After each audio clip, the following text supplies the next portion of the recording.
This whole thing about your son being killed is the mother's fault. It's her fault. And if she's still going to try and save her little boy, that bitch deserves a beating too. And she was lucky the police didn't let her go into the woods to protect her life. And if you like this kind of video bringing important information, click the button here to follow me and not miss any news. By the way, of all the weapons they seized, how many belong to CACs, collectors, shooters, and hunters? Not even 0. Why? Because there was a minister saying that the problem with violence is the CACs, man. It's the CACs. That's the guy who says that, man. Yeah, he has a problem. I think he must have a mental problem or it's an ideological problem, right? Most of it is an ideological problem, right? Sergeant, we're definitely going to need to talk a lot here about what's happening in Rio de Janeiro, because, well, I was talking to the sergeant a little before we started and I told him the following. I have immense respect, Sergeant, for someone who has studied so hard. Leo is a witness to that, right, Leo? Leo even gets mad when I call the doctor, doctor. He says, hey, you don't call me doctor. It's just that I joke with him because someone who studied, I don't know, law, isn't a doctor. Someone who studied medicine isn't a doctor. He says, a doctor is someone who has a doctorate. I have a doctorate, and he doesn't call me doctor. I'll call him Fat Doctor. And I always say this because, Sergeant, I have immense respect for those who study so hard, but I think that when a title appears in someone's head like this, all full of glitter and a rainbow saying, Specialist in Public Security, it's one thing for me to say, I'm a commentator. Single quote. One thing is Leo talking, Leo is a commentator. We can say something stupid, and then some expert comes along and says, oh, talking nonsense. But, for me, I can listen, I can even respect the person's resume. But if they didn't have, look, for me it's the minimum, 5 years in uniform and in a patrol car. Meaning you didn't spend 5 years in uniform sitting in a chair in front of a desk and a computer, like a friend of mine, a doorman, says, right? Because there are some police officers who are doormen. Exactly. So, I'm saying to you, I'd like to hear it from you, you know? I know you haven't had this experience because you're a police officer here in Sao Paulo. But what does it mean to carry out 10 warrants, or not 10? If I'm not mistaken, 100 arrest warrants. In a Peña complex and Alamao? Man, it's, first of all, an extremely difficult mission.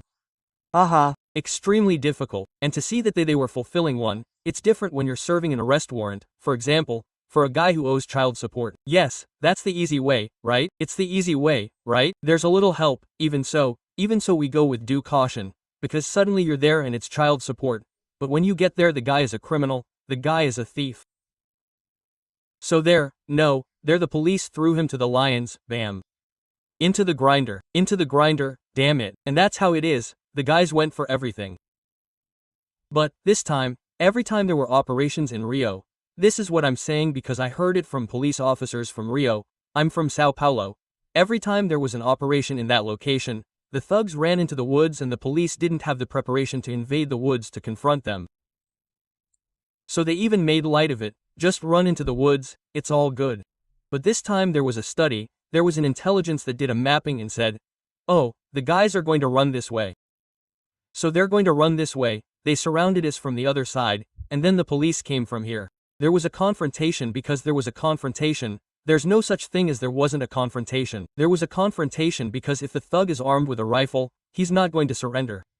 That's my point. He can't, right? He can't, he's not going to surrender. He's not going to surrender. So he went to exchange gunfire, he was shot and died. That, man, is a passive point. There's no point in saying, oh, I can say that the PCC, no, I can say that Comando Vermelho behaves like the Islamic State, like a terrorist, or would I be exaggerating? No, I'm not exaggerating. You're not exaggerating at all from this point on, because in Rio de Janeiro right now, they're trying to retake territory.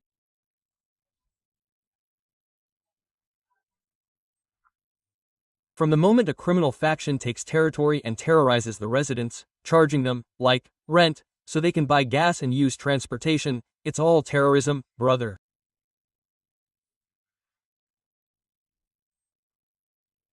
You're imposing terror on unarmed people. You create a new state, right? It's like Ramaz. It's what Ramaz does. It's terror, man. How does Ramaz create terror? How does Ramaz take people out of their houses? How does he go there, put them outside and execute them? That's everything the factions in Rio de Janeiro do, man, you understand? They cut off heads. Just the other day I saw a girl there, a pretty, young girl, tied up, lying in a grave for the guys to go and smash her. That's not terrorism, my brother. If that's not terrorism, what is terrorism? So, because, as I always say, I'm not a commentator, I'm not an expert. Today when I commented on this subject, I commented precisely because of Igau's video. I don't know if you saw it. I saw it. You understand? Igau, who follows me, was extremely unfortunate, man. Extremely unfortunate. Extremely unfortunate. Comparing things, okay? Even for Globo and other channels, I watch SBT.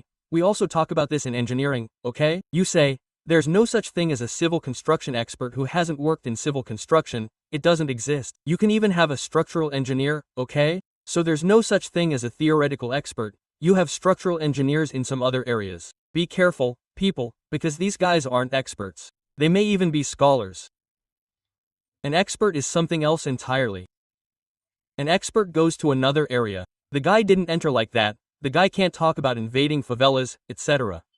No matter how much he studies, the expert also has to have the practical component. I can't say I'm a welding expert if I've never welded. I can have all the theory in the world. I've never welded and I'm a welding expert. So, you can put it that way. So learn, Globo, SBT, other channels may even be scholars, which doesn't mean a damn thing. Absolutely nothing. Experts they are not. So, I always say that I am the security expert. I am the one who can call myself a security expert. I have 38 years of police work, 30 years of street policing. I worked 30 years and 30 years on the streets fighting crime. It's logical that people say, it's Rio de Janeiro. People often make that comparison between ROTA, military police, and BOP, Special Police Operations Battalion. Man, they're completely different. They're completely different combat systems. The topography in Rio is something that, damn, doesn't exist anywhere else in the country, you understand? It's hills. To climb a hill there, man, whoever is at the top of the hill has all the advantages in the world. So, whoever is going to climb, whoever is going to access the base of the hill to climb, has to be incredibly well prepared. Not to mention that when a police officer goes up, they're responsible for every bullet. If it's a criminal, they shoot. No, I always say, the police officer shoots responsibly. The police officer always shoots responsibly. The thug doesn't. The thug, I'm tired of seeing blind shots like that. I'm tired of suddenly, in a pursuit, the car is firing at us. That's what I'm talking about. For you, it's already happened to me that a guy passed by checkpoint 11 and shot someone, so I stopped and helped that person and interrupted the pursuit I was in.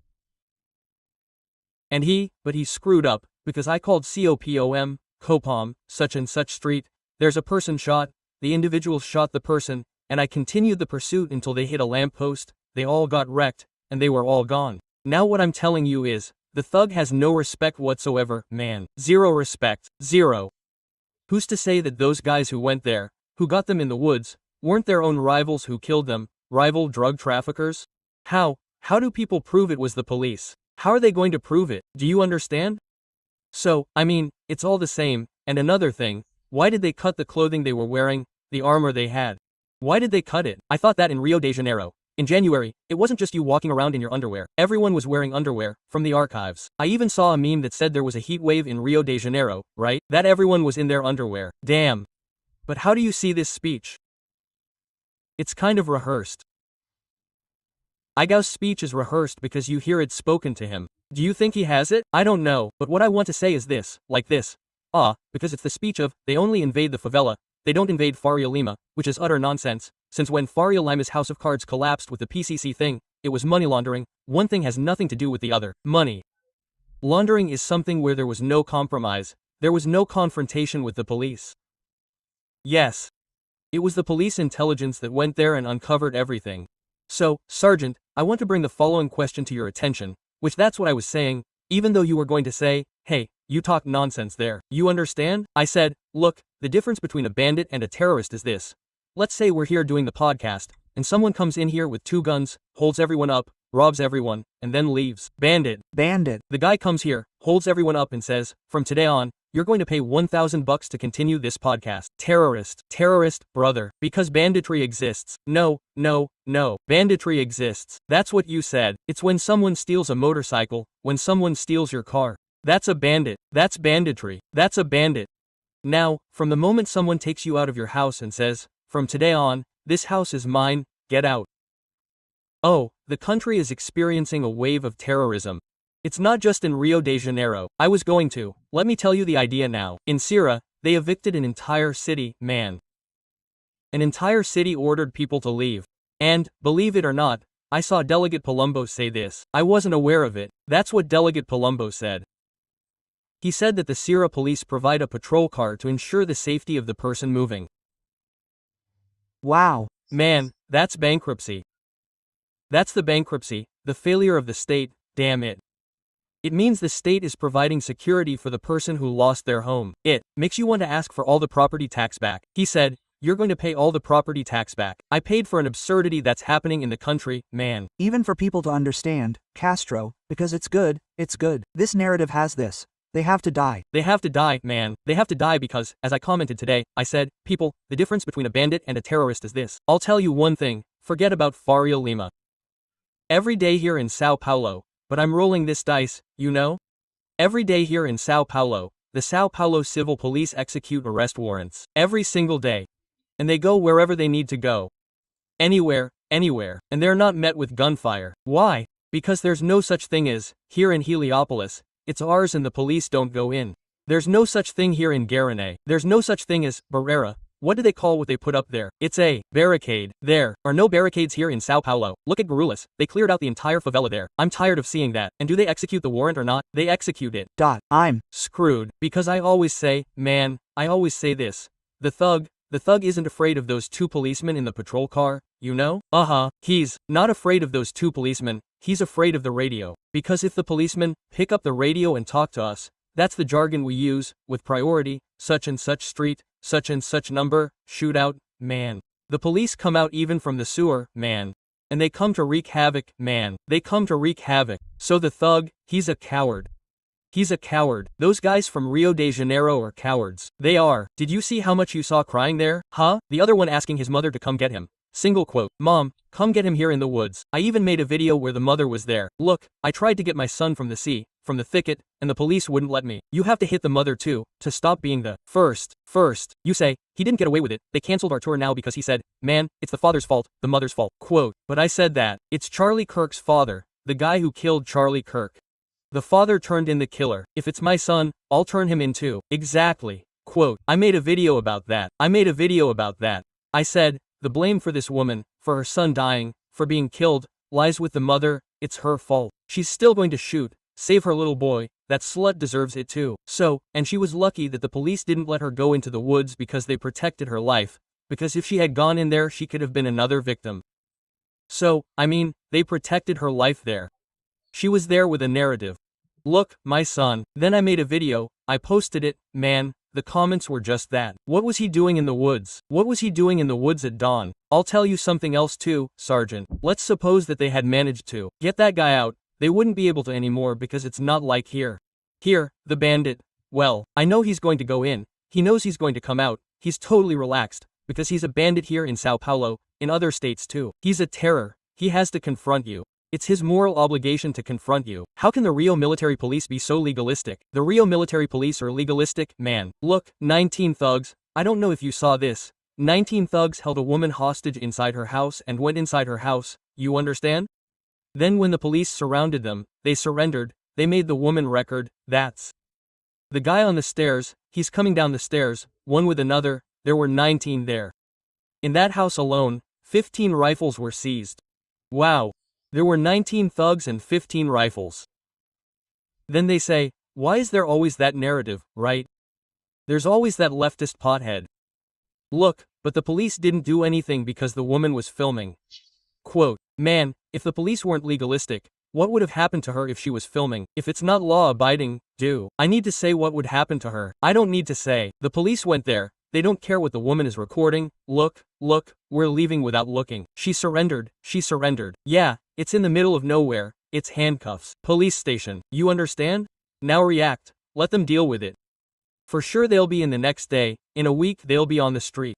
On the street, a hearing is a custody hearing, so it's all good, right, for the guys. So, man, it works like this. The police are law-abiding, but there's no way I can go into a forest at 4 in the morning, a forest infested with guys with rifles, and I'll go there and say, people, please surrender. Hey man, invest in silver with the RIO with a U at the end. Inside the platform you can choose how many grams you want to buy, the maximum price you want to pay. This way you'll be investing directly in one of the assets with the most growth potential. Because silver is used in solar panels, the chemical industry, the pharmaceutical industry, the automotive industry, and electronic equipment. The cell phone you're using is probably full of silver inside, and you can profit from one of the assets with the most potential for appreciation. To analyze stocks, BDRs, and real estate funds, access the Investor 10 platform, including how to manage your portfolio and know how much dividends you will receive. I even left my daughter Lorna's portfolio there. She's 3 years old and I'm already investing for her. All the assets are in the link below.